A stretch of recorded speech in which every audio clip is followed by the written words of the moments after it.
जय श्री कृष्णा। आइए सुनते हैं वैशाख मास महात्म्य का 28वां अध्याय। श्रुतदेव जी कहते हैं, वैशाख मास की ये 3 शुभ तिथियां मनुष्यों के पापों का नाश करने वाली तथा उन्हें पुत्र पौत्रादि फल देने वाली हो। जो मनुष्य इस संपूर्ण मास में स्नान न कर सका तो वह इन तिथियों में स्नान कर लेने पर पूर्ण फल को ही पाता है।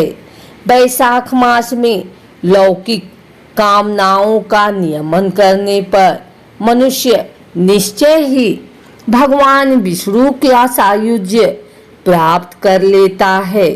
महीने भर नियम निभाने में असमर्थ मानव यदि उक्त 3 दिन भी कामनाओं का संयम कर सके तो उतने से ही पूर्ण फल को पाकर भगवान विष्णु के धाम में आनंद का अनुभव करता है। इस प्रकार वर देकर देवता अपने धाम को चले गए। अतः पुष्करणी नाम से प्रसिद्ध अंतिम 3 तिथियां पुण्यदायिनी, समस्त पाप राशि का नाश करने वाली तथा पुत्र पौत्र को बढ़ाने वाली है। जो वैशाख मास में अंतिम 3 दिन गीता का पाठ करता है उसे प्रतिदिन अश्वमेध यज्ञ का फल मिलता है। जो उक्त तीनों दिन विष्णु सहस्त्र नाम का पाठ करता है उसके पुण्य फल का वर्णन करने में इस भूलोक तथा स्वर्ग लोक में कौन समर्थ है। पूर्णिमा को सहस्त्र नामों के द्वारा भगवान मधुसूदन को दूध से नहलाकर मनुष्य पापहीन वैकुंठ धाम में जाता है। वैशाख मास में प्रतिदिन भागवत के आधे या चौथाई श्लोक का पाठ करने वाला मनुष्य ब्रह्म भाव को प्राप्त होता है। जो वैशाख के अंतिम 3 दिनों में भागवत शास्त्र का श्रवण करता है वह जल से कमल के पत्ते की भांति कभी पापों से लिप्त नहीं होता। उक्त तीनों दिनों के सेवन से कितने ही मनुष्यों ने देवत्व प्राप्त कर लिया, कितने ही सिद्ध हो गए और कितने ही मनुष्यों ने ब्रह्मत्व प्राप्त कर लिया। ब्रह्म ज्ञान से मुक्ति होती है अथवा प्रयाग में मृत्यु होने से या वैशाख मास में नियम पूर्वक प्रातः काल जल में स्नान करने से मोक्ष की प्राप्ति होती है। इसलिए वैशाख के अंतिम 3 दिनों में स्नान, दान और भगवत पूजन आदि अवश्य करना चाहिए। वैशाख मास के उत्तम महात्म्य का पूरा वर्णन रोग शोक से रहित जगदीश्वर भगवान नारायण के सिवा दूसरा कौन कर सकता है। तुम भी वैशाख मास में दान आदि उत्तम कर्म का अनुष्ठान करो, इससे निश्चय ही तुम्हें भोग और मोक्ष की प्राप्ति होगी। इस प्रकार मिथिलापति जनक को उपदेश देकर श्रुतदेव जी ने उनकी अनुमति ले वहां से जाने का विचार किया। वस्त्र, आभूषण, गौ, भूमि, तिल और सुवर्ण आदि से उनकी पूजा और वंदना करके राजा ने उनकी परिक्रमा की।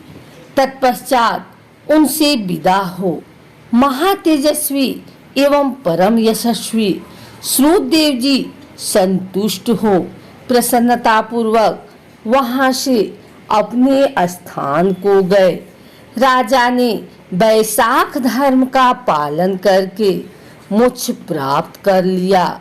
नारद जी कहते हैं, अम्बरीश, यह उत्तम उपाख्यान मैंने तुम्हें सुनाया है जो कि सब पापों का नाशक तथा संपूर्ण संपत्तियों को देने वाला है।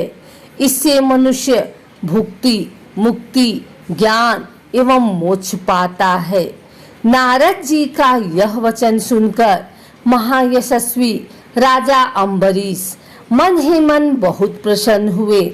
उन्होंने ब्रह्मा जगत के व्यापारों से निवृत्त होकर मुनि को साष्टांग प्रणाम किया और अपने संपूर्ण वैभवों से उनकी पूजा की। तत्पश्चात उनसे विदा लेकर देवर्षि नारद जी दूसरे लोक में चले गए, क्योंकि दक्ष प्रजापति के श्राप से वे एक स्थान पर नहीं ठहर सकते।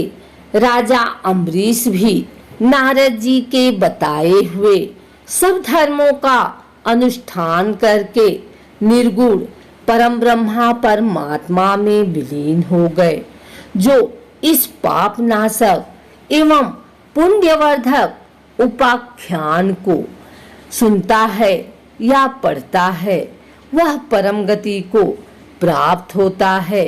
जिनके घर में यह लिखी हुई पुस्तक रहती है उनके हाथ में मुक्ति आ जाती है। उनके फिर से सदा के लिए श्रवण मन में लगते ही कहानी का तात्पर्य समझ में आ जाता है। श्रुतदेव जी कहते हैं, राजेंद्र, वैशाख के शुक्ल पक्ष में जो अंतिम 3 तिथियां त्रयोदशी से पूर्णिमा तक हैं, वे बड़ी पवित्र और शुभकारक हैं। उनका नाम पुष्करणी है। वे सब पापों का क्षय करने वाली हैं। जो संपूर्ण वैशाख मास में स्नान करने में असमर्थ है, वह यदि इन 3 तिथियों में भी स्नान करे तो वैशाख मास का पूरा फल पा लेता है। पूर्व काल में वैशाख मास की एकादशी तिथि को शुभ अमृत प्रकट हुआ। द्वादशी तिथि को भगवान विष्णु ने उसकी रक्षा की। त्रयोदशी तिथि को उन श्रीहरि ने देवताओं को सुधा पान कराया। चतुर्दशी तिथि को देव विरोधी दैत्यों का संहार किया और पूर्णिमा के दिन समस्त देवताओं को उनका साम्राज्य प्राप्त हो गया। इसलिए देवताओं ने संतुष्ट होकर इन 3 तिथियों को वर दिया।